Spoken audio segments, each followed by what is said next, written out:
Movie की starting एक ऐसे शहर से होती है जहाँ पर अमीर और गरीब लोग एक साथ तो रहते हैं, लेकिन अमीर लोग गरीब लोगों का बिल्कुल साथ नहीं देते। उनके काफी हाई स्टैंडर्ड्स हैं और वो गरीबों को कुछ भी नहीं समझते। ये मूवी इसी शहर में रहने वाले एक आदमी ऑर्थर पर बेस्ड है। वो अपनी मदर के साथ रहा करता था। उसे कॉमेडी बहुत पसंद थी और उसका दिल चाहता था कि वो एक दिन बहुत बड़ा कॉमेडियन बने। उसका आइडियल एक आदमी था जो कि बहुत बड़े कॉमेडी शो को होस्ट करता था। वो कहता था कि मैं भी एक दिन उनके शो में उनके साथ खड़ा होऊंगा। वो इसके लिए बहुत मेहनत किया करता था। फिर एक दिन हम ऑर्थर को देखते हैं जो कि किसी कंपनी की एडवर्टाइजमेंट के लिए एक साइन बोर्ड लेकर एक रोड पर खड़ा होता है कि कुछ शरारती बच्चे वहाँ पर आते हैं और उसे बहुत तंग करके उसका साइन बोर्ड छीनकर भाग जाते हैं। ऑर्थर यहाँ पर जोकर बना होता है। वो उन बच्चों के पीछे भागता है ताकि अपना साइन बोर्ड ले सके, लेकिन वो बच्चे उसे बहुत भगाते हैं और वही साइन बोर्ड उसके मुंह पर मारते हैं, जिससे वो साइन बोर्ड टूट जाता है और उसके बाद फिर वो ऑर्थर को भी बहुत बुरी तरह मारते हैं। ऑर्थर काफी हर्ट होता है और सीधा अपने बॉस के पास जाता है। वो उसे सब कुछ बताता है कि बच्चों ने उसके साथ क्या क्या किया, लेकिन उसका बॉस उल्टा उसे डांट देता है और कहता है कि तुम्हारा दिमाग तो ठीक है,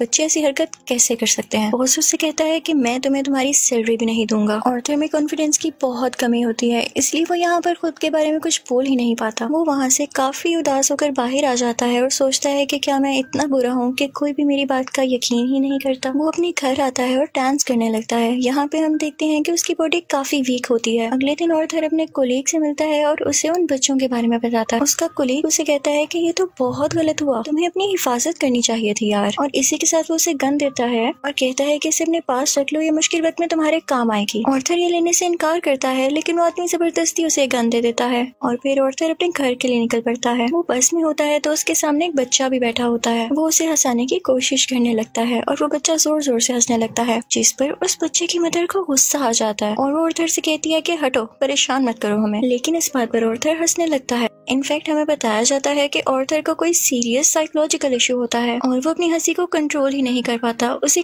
कहीं पर भी हंसी आ जाती है। वो बस में बैठे हुए उस लेडी को एक कार्ड देता है जिसमें उसकी डिजीज के बारे में सब कुछ लिखा होता है। वो घर आता है और अपनी मेडिसिन लेने लगता है। इनफैक्ट वो गरीब था और ये दवाई बहुत एक्सपेंसिव थी, तो वो गवर्नमेंट के बनाए गए मेडिकल सेंटर से ये दवाई फ्री लेता था। वो एक दिन अपनी साइकियाट्रिस्ट के पास जाता है। वो उसे कहती है कि मुझे अपनी डायरी दिखाओ कि तुम क्या क्या लिखते रहे हो। जैसे ही वो उसकी डायरी खोलती है उसमें ये लिखा होता है कि मैं उस तरह नहीं मरना चाहता जिस तरह बुरी तरह से मैंने जिंदगी गुजारी है। फिर ऑर्थर वहाँ से अपने घर जाता है तो उसकी मदर उससे पूछती है कि क्या थॉमस की तरफ से कोई लेटर आया, तो ऑर्थर कहता है कि नहीं, आज भी नहीं। इनफैक्ट थॉमस इस मूवी में बहुत ज्यादा रिच बिजनेसमैन दिखाया गया है और लोग उससे बहुत डरते हैं। उसकी माँ उसे कहती है कि अगर उसको हमारी हालत के बारे में पता चलेगा तो वो हमारी हेल्प जरूर करेगा। अगले दिन जब वो बाहर जाता है तो वापसी पर आते हुए रास्ते में उसे एक सिंगल मदर मिलती है जिसके साथ एक छोटी सी बेटी भी होती है। वो ऑर्थर को काफी अच्छी लगने लगती है, लेकिन वो अपने घर आ जाता है। यहाँ उसकी मदर उससे फिर उसी लेटर के बारे में पूछती है तो ऑर्थर कहता है आपका क्या लेना देना है उससे, वो हमारी मदद नहीं करेगा। अगले दिन हम देखते हैं कि वो सिंगल लड़की ऑर्थर के घर पर आती है। वो उससे कहती है कि मैं कुछ टाइम से नोट कर रही हूँ कि तुम मेरा पीछा कर रहे हो, जिस पर ऑर्थर उसे कहता है कि हाँ, मुझे तुम अच्छी लगी हो। तो इस पर वो लड़की हंसने लगती है और जल्दी उन दोनों में दोस्ती हो जाती है। ऑर्थर को एक और जगह से जोकर की ऑफर आती है। वो एक चिल्ड्रन हॉस्पिटल होता है और जब ऑर्थर वहाँ पर जाकर डांस कर रहा होता है तो उसकी पॉकेट से वही गन बाहर आकर गिरती है। सब बच्चे डर जाते हैं और स्टाफ हैरान होता है कि इसके पास गन क्या कर रही है। ये बात फैलती है और उसे इस जॉब से भी निकाल दिया जाता है। वो अपने बॉस को कॉल करता है कि ये तो सिर्फ एक टॉय गन है, तो उसका बॉस उसे कहता है कि झूठ मत बोलो, मुझे तुम्हारे कॉलीग ने सब कुछ बता दिया है कि तुमने खुद उससे गन ली। यहाँ पर ऑर्थर का दिल दोबारा से बहुत दुखता है कि उसके कॉलीग ने तो उसे जबरदस्ती ये गन दी थी। फिर हम देखते हैं कि ऑर्थर ट्रेन में घर जा रहा होता है और वहाँ पर 3 बिजनेसमैन भी होते हैं जो कि थॉमस वेन के ही आदमी थे।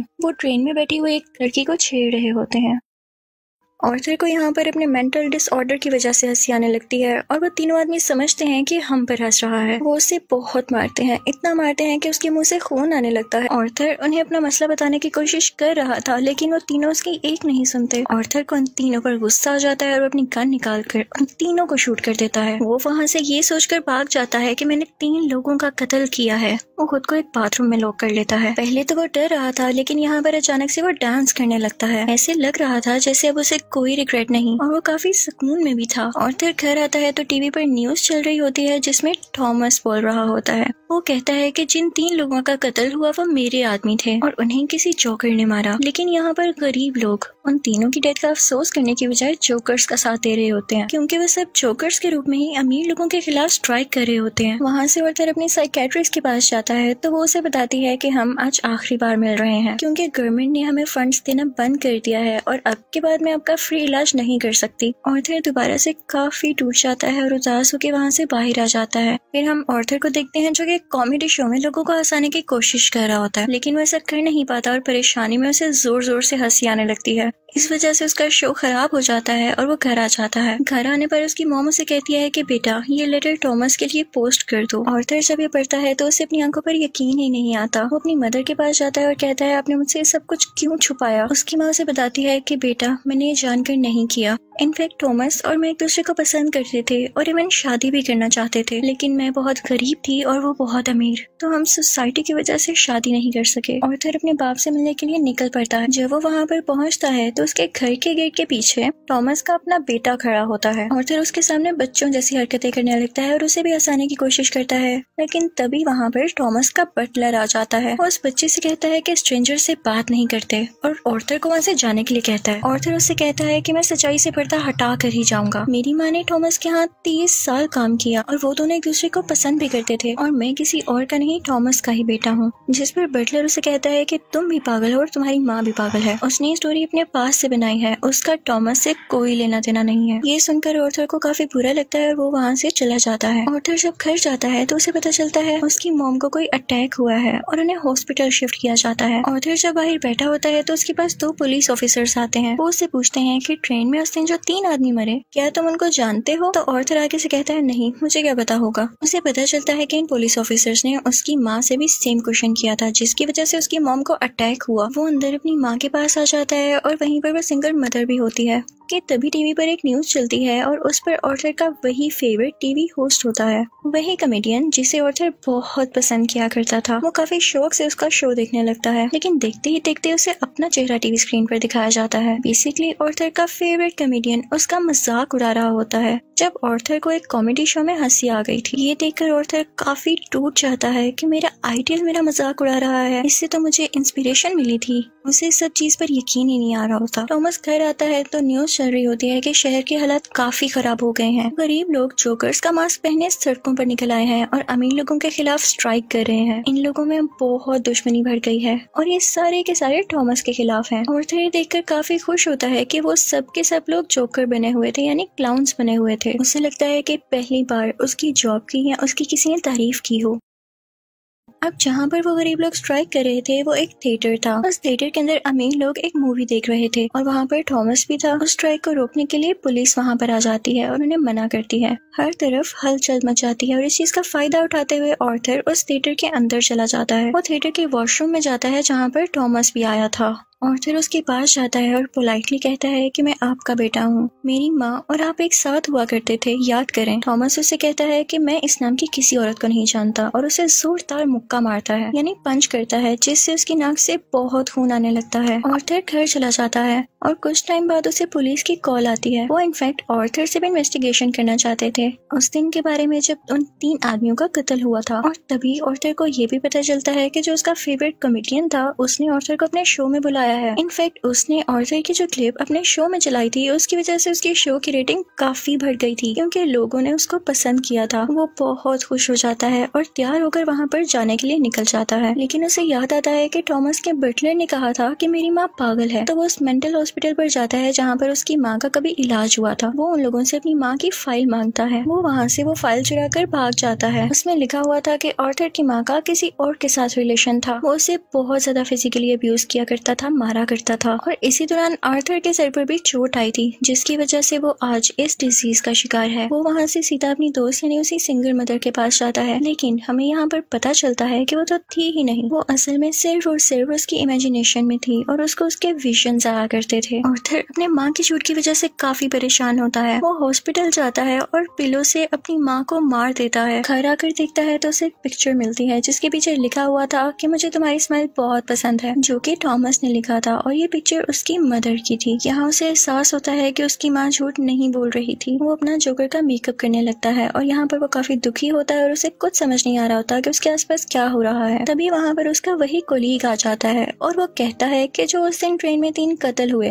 और रिसेंटली तुम्हारी माँ का भी कत्ल हुआ, मैं उसके बारे में कुछ पूछना चाहता हूँ। आर्थर को लगता है कि ये लोग फिर से मेरा जीना हराम करने आए हैं और वो यहाँ पर अपने कोलीग को बुरी तरह से मार देता है। अब इसके बाद आर्थर तैयार होता है और अपने जोकर का फुल कॉस्ट्यूम पहन लेता है। वो अब अपने फेवरेट कॉमेडियन के शो में जाने की तैयारी कर रहा था। वो बहुत खुश होता है और रास्ते में डांस करता हुआ जा रहा होता है। वहीं पर वो दोनों पुलिस ऑफिसर्स भी आ जाते हैं जो उससे ट्रेन में हुए हादसे के बारे में इन्वेस्टिगेशन कर रहे थे। पर आर्थर वहाँ से भाग आता है और भागते भागते एक ट्रेन में घुस आता है। उस ट्रेन में और भी बहुत सारे लोग ऐसे थे जिन्होंने जोकर का कॉस्ट्यूम पहना था। पुलिस इतने सारे लोगों में उसको ढूंढ ही नहीं पाती, तो इसी बात का फायदा उठाते हुए वहाँ से बाहर आ जाता है और अपने फेवरेट कॉमेडियन के शो की तरफ जाता है। वो जब उसके सामने जाता है तो वो उससे पूछता है कि क्या तुम भी जोकर बने हो, क्या तुम भी अमीरों के खिलाफ प्रोटेस्ट कर रहे हो। आर्थर उससे रिक्वेस्ट करता है कि आप लोगों को मेरे बारे में कुछ न बताइएगा सिवाय इसके कि मैं एक ऑर्डिनरी जोकर हूँ।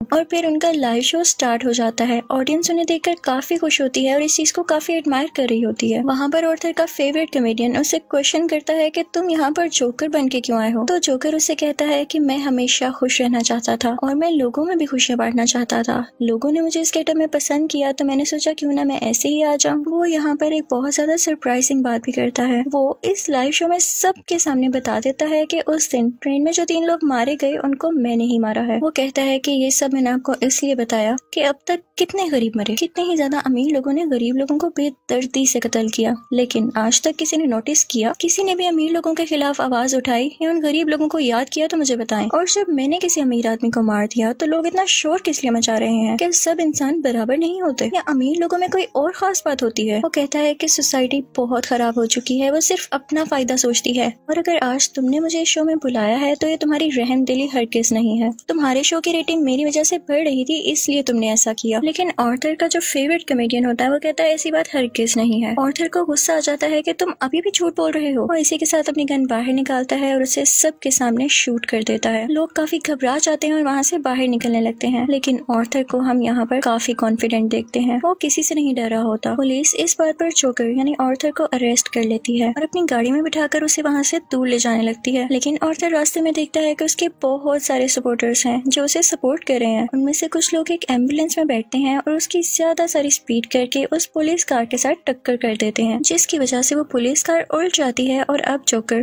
बाहर आ गया था। वो उन सब लोगों में शामिल हो जाता है और उसी कार के ऊपर आकर खड़ा हो जाता है। सब लोग उसे यहाँ पर देख पा रहे थे और उसे चीयर कर रहे थे। उसके मुंह और नाक से काफी खून आ रहा था, लेकिन वो उसी खून से अपनी स्माइल बना लेता है और हाथ फैलाकर जोर जोर से हंसने लगता है। ये इनफैक्ट एक ऐसी स्माइल थी जिसके पीछे गम, तकलीफ और दुख छुपा हुआ था। वो अब उन सब लोगों का हीरो बन चुका था और वो यहाँ पे काफी खुश था कि लोग फाइनली अब उसे तारीफ कर रहे थे, उसे अप्रिशिएट कर रहे थे। दूसरी तरफ हम थॉमस को देखते हैं जो कि अपनी प्रेजेंट वाइफ और अपने बेटे के साथ ये शहर छोड़कर जा रहा होता है, लेकिन तभी साइड पे खड़ा एक जोकर उन लोगों को शूट कर देता है, लेकिन वो उनके बेटे को कुछ नहीं कहता। फिर सीन चेंज होता है और हमें आर्थर यानी जोकर एक साइकियाट्रिस्ट के पास दिखाया जाता है। वो वहाँ पर भी हंस रहा होता है, तो वो साइकियाट्रिस्ट उससे कहती है कि तुम बिला वजह क्यों हंसते रहते हो। तो आर्थर उससे कहता है कि आप इस फीलिंग को कभी नहीं समझ पाएंगी, और ये कहकर वो वहाँ से बाहर आ जाता है। उसके जूतों के नीचे खून लगा हुआ था, जिससे ये जाहिर होता है कि एक अच्छा इंसान कैसे किसी कातिल में बदल गया। और इस मूवी से हमें ये लेसन भी मिलता है कि जब किसी के साथ बुरा किया जाए तो वो बुरा ना भी हो तो एक ना एक दिन बुरा बन ही जाता है। उसे इतनी अजियत दी गई, इतना टॉर्चर किया गया कि उसके अंदर से वो फीलिंग्स ही खत्म हो गई और अब वो अपनी लाइफ से बिल्कुल सेटिस्फाई था। और इसी के साथ ये मूवी भी एंड हो जाती है। आई होप आपको ये मूवी अच्छी लगी होगी। Thank you for watching.